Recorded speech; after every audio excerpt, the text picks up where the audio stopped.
अस्सलाम वालेकुम स्टूडेंट्स। और next topic is image formation by lenses कि लेंस के थ्रू इमेज की फॉर्मेशन किस तरह से होती है। 6th क्लास के लेवल पे हमने आई का टॉपिक डिस्कस किया। आई के टॉपिक में हम ये स्टडी करते हैं कि लाइट रेज जब एंटर होती हैं आई में तो बेसिकली जो लेंस मौजूद होता है हमारी आईज में वो उन लाइट रेज को फोकस करता है और उसके रिजल्ट में रेटिना के ऊपर इमेज की फॉर्मेशन होती है। इसी तरह से तमाम लेंसेज बेसिकली लाइट रेज को फोकस करते हैं और उसके रिजल्ट में इमेज की फॉर्मेशन होती है। अब इमेज की लोकेशन और नेचर डिपेंड करती है लाइट रेज की डायरेक्शन पे कि लाइट रेज जो है वो किस डायरेक्शन से आ रही हैं, वो किस पॉइंट पे जाकर मीट करेंगी डिपेंडिंग अपॉन देयर डायरेक्शन। तो हम इमेज की लोकेशन और नेचर को भी डिस्कस कर सकते हैं अगर हमें ये पता हो कि लाइट रेज की डायरेक्शन क्या होगी। लाइट रेज की डायरेक्शन को डिस्कस करने के लिए, उसको स्टडी करने के लिए हमें रे डायग्राम बनानी होती है। रे डायग्राम बेसिकली इस तरह की डायग्राम है जिसमें हम रिप्रेजेंट करते हैं, जिसमें हम शो करते हैं कि लाइट की डायरेक्शन क्या होगी और एज अ रिजल्ट इमेज की लोकेशन क्या होगी और उसकी नेचर क्या होगी। This is a ray diagram. ये बेसिकली एक रे डायग्राम है। इसके अंदर सबसे पहले हमने कन्वेक्स लेंस एक बनाया। कन्वेक्स लेंस के सेंट्रल पॉइंट को हम कहते हैं ऑप्टिकल सेंटर। हमने उसको मार्क कर दिया O से। नेक्स्ट प्रिंसिपल एक्सिस की फॉर्मेशन की। Principal axis, the line that is passing through the centre of the lens is known as principal axis. इस प्रिंसिपल एक्सिस के ऊपर हम दो पॉइंट मार्क करेंगे F एंड F। ये F पॉइंट रिप्रेजेंट कर रहा है प्रिंसिपल फोकस को कि अगर light rays parallel to the principal axis pass करती है कन्वेक्स लेंस में से, जब वो पास करेंगी तो वो रिफ्रैक्ट हो जाएंगी। As a result of refraction they passes through the principal focus. सबसे पहले अगर हम इस तरह की लाइट रे को लेते हैं कन्वेक्स लेंस के केस में जो प्रिंसिपल एक्सिस के पैरेलल हो, तो जब ये लाइट रे पास करेगी लेंस में से ये रिफ्रैक्ट हो जाएगी। जब ये रिफ्रैक्ट होगी तो उसके रिफ्रैक्शन के रिजल्ट में ये पास करेगी F पॉइंट से, प्रिंसिपल फोकस से। लेकिन अगर हम इसी लाइट रे को डिस्कस करें कनकेव लेंस के केस में जो कि डाइवर्जिंग लेंस है, तो जब ये लाइट रे पास करेगी कनकेव लेंस में से तो ये डाइवर्ज हो जाएगी। ये प्रिंसिपल फोकस में से पास नहीं होगी बल्कि ये डाइवर्ज हो जाएगी। और अगर हम इसको बैकवर्ड डायरेक्शन में डॉटेड लाइन से शो करेंगे तो ये जाकर पॉइंट F के ऊपर मीट करेगी।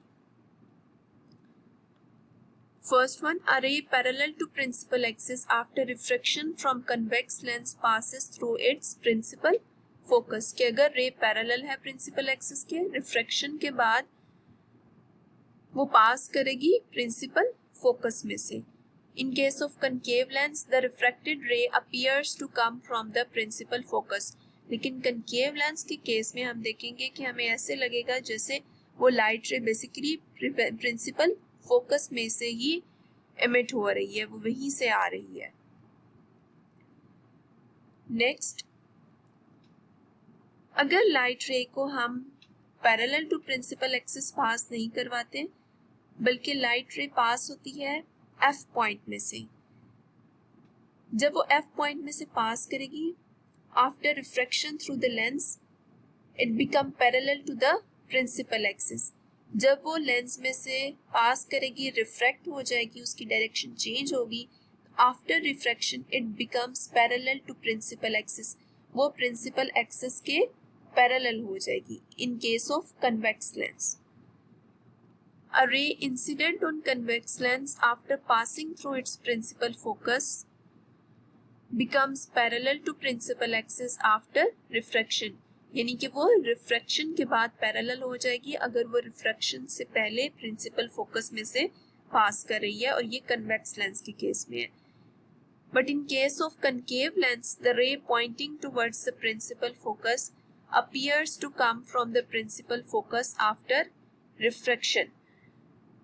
वो रे जो पॉइंट कर रही होती है, जो मूव कर रही होती है टुवर्ड्स द प्रिंसिपल फोकस, वो हमें ऐसे लगेगा जैसे रिफ्रैक्शन के बाद प्रिंसिपल फोकस में से एमिट हो रही है। अगर फॉर एग्जांपल ये लाइट रे पास करती है, इसने डायरेक्ट पास करना होता है स्ट्रेट यहाँ पर प्रिंसिपल फोकस में से, लेकिन वो यहाँ से रिफ्रैक्ट हो जाएगी, रिफ्रैक्ट होकर डाइवर्ज हो जाएगी। जब ये लाइट रे डाइवर्ज हो जाएगी और अगर हम इसको बैकवर्ड डायरेक्शन में एक्सटेंड करेंगे तो ये पॉइंट एफ पे जाकर मीट करेगी और ऐसे लगेगा जैसे ये लाइट रे बेसिकली यहाँ से नहीं आ रही बल्कि ये यहाँ से प्रिंसिपल फोकस से इमिट हो रही है, इसकी ये इमिटिंग पॉइंट है। तो कनकेव लेंस के केस में आप देख सकते हो कि लाइट रेज हमेशा डाइवर्ज होंगी और उसका हम बैकवर्ड इमेज बनाएंगे, यानी कि बैकवर्ड डायरेक्शन में उस लाइट रे को हम मूव करेंगे और एक हम इमेजिनरी लाइन के थ्रू शो करेंगे कि लाइट का जो इमेज है वो कहाँ पर बन सकता है। Next, a ray passing through optical center of lens goes straight without changing its direction. अगर कोई लाइट रे पास करती है ऑप्टिकल सेंटर में से यानी सेंट्रल पॉइंट से, दोनों लेंस के, कनकेव लेंस के केस में भी और कन्वेक्स लेंस के केस में भी, तो दोनों केसेस में ये लाइट रे स्ट्रेट पास कर जाएंगी, इनकी डायरेक्शन में कोई चेंज नहीं आएगा। Now open your books. Lenses के चैप्टर में 10.3 image formation by the lenses, ये टॉपिक आप ओपन करो। Where and how an image is formed by a lens, it can be known by drawing a ray diagram. ray diagram के through हम ये find कर सकते हैं कि इमेज जो है वो कैसे बनेगा और कहाँ पर बनेगा। A ray diagram is a drawing, ये एक ड्राइंग होती है showing the path of light rays, जो लाइट रे के पाथ को शो करती है। Therefore, the location and nature of image formed by lens can be found. इस तरह से हम जो इमेज की फॉर्मेशन हो रही है उसकी लोकेशन को, उस इमेज की और उसकी नेचर को हम फाइंड कर सकते हैं very easily through a ray diagram. In this method 2 or 3 light rays emerging from an object, किसी भी ल्यूमिनस ऑब्जेक्ट में से जो लाइट रेज इमिट हो रही होगी, ल्यूमिनस ऑब्जेक्ट उन ऑब्जेक्ट्स को कहते हैं जिनमें से लाइट रेज इमिट होती है, जो लाइट देते हैं। जो लाइट रेज इमिट हो रही होंगी उनको अगर हम पास करेंगे लेंस से तो फिर हम ये फाइंड कर सकते हैं कि इमेज की फॉर्मेशन किस तरह से होगी। The image of the object is formed at the point where all the reflected rays meet after passing through the lens. Basically जो कोई भी ऑब्जेक्ट होता है उसके इमेज की जो फॉर्मेशन होती है वो उस पॉइंट पर होती है जहाँ पर जो तमाम रिफ्लेक्टेड रेज होती हैं वो मीट करती हैं लेंस से पास करने के बाद, यानी कि यहाँ से सारी जब लाइट रेज पास कर जाएंगी, जब वो पास करने के बाद एक पॉइंट पर मीट करेंगी, जिस पॉइंट पर वो मीट करेंगी उस पॉइंट पर बेसिकली इमेज की फॉर्मेशन होती है। In a ray diagram light rays are represented by straight lines with arrows head. The arrow heads show the direction of light rays. ये बेसिकली जो एरो हेड्स हैं ये रिप्रेजेंट कर रहे हैं कि लाइट रेज किस डायरेक्शन में मूव कर रही है, ये इस डायरेक्शन में मूव कर रही है एंड देन फर्दर ये प्रिंसिपल फोकस में से पास कर जाती है। और यहाँ पर ये एरो हेड शो कर रहा है कि लाइट रेज स्ट्रेट जाएंगी, स्ट्रेट जाने के बाद ये फर्दर जो है वो डाइवर्ज हो जाएंगी, इस डायरेक्शन में मूव कर जाएंगी। The arrow head show the direction of the light rays. The following properties are used in drawing the ray diagram. ये बेसिकली जो हमने 3 प्रॉपर्टीज पढ़ी है ये बेसिक प्रॉपर्टीज हैं, 3 बेसिक प्रॉपर्टीज हैं, यानी कि रे डायग्राम्स जब हम बनाते हैं इन 3 प्रॉपर्टीज को हम स्टडी करते हैं कि लाइट रे अगर पैरेलल होगी, अगर वो प्रिंसिपल फोकस में से पास करेगी तब क्या होगा, और अगर वो ऑप्टिकल सेंटर में से पास करेगी तो तब क्या होगा। A ray parallel to principal axis after refraction from convex lens passes through its principal focus. In case of concave lens, refracted ray appears to come from the principal focus.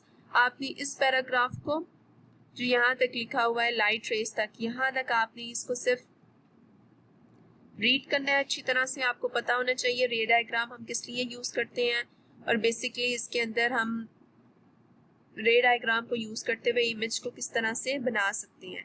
यहाँ तक आपने सिर्फ इसको रीड करना है अच्छी तरह से, ऑब्जेक्टिव पॉइंट ऑफ व्यू के लिए से इम्पॉर्टेंट है ये। नेक्स्ट, यहाँ से following properties are used in drawing the ray diagrams. यहाँ से आपने फर्दर तीनों पॉइंट्स को याद करना है, इन पॉइंट्स को भी याद करना है और साथ में आपने इन डायग्राम्स को भी बनाना है, इनकी प्रैक्टिस करनी है 3 times। सबसे पहले आप इनको बनाने के लिए पहले लेंस बनाओगे हमेशा। जब आप इस लेंस को बना लोगे फिर आप इसके सेंट्रल पॉइंट को बनाओगे। सेंट्रल पॉइंट बनाने के बाद फिर आप ये लाइन ड्रॉ करोगे और लाइन ड्रॉ करने के बाद एंड पे आपने इस पॉइंट को बनाना है, इस लाइट रे को शो करना है। सबसे पहले आपने स्टार्ट हमेशा लेंस से करना है। एक लेंस बनाओगे और उसको सेंटर पे मार्क करोगे उसकी, और वहां से प्रिंसिपल एक्सिस पहले बनाओगे, देन आप लाइट रे बनाओगे। A ray incident on the convex lens after passing through its principal focus become parallel to principal axis after refraction। ये वही पॉइंट है जो मैंने आपको पीछे बता दिए। सेकंड पॉइंट और थर्ड पॉइंट, यहाँ तक आपने कंप्लीट ये तीनों पॉइंट्स करने हैं। साथ में इन तीनों की जो डायग्राम्स हैं कन्वेक्स लेंस के अकॉर्डिंग, कनकेव लेंस के अकॉर्डिंग, इन तीनों डायग्राम्स की भी अच्छी तरह से प्रैक्टिस करनी है। और ये आपकी बुक पे मार्क हो। जब आप दोबारा से इंशाल्लाह स्कूल आओगे तो उस टाइम पे आपकी बुक्स चेक होंगी कि आपने सारी मार्किंग की हुई है बुक्स पे। Thank you.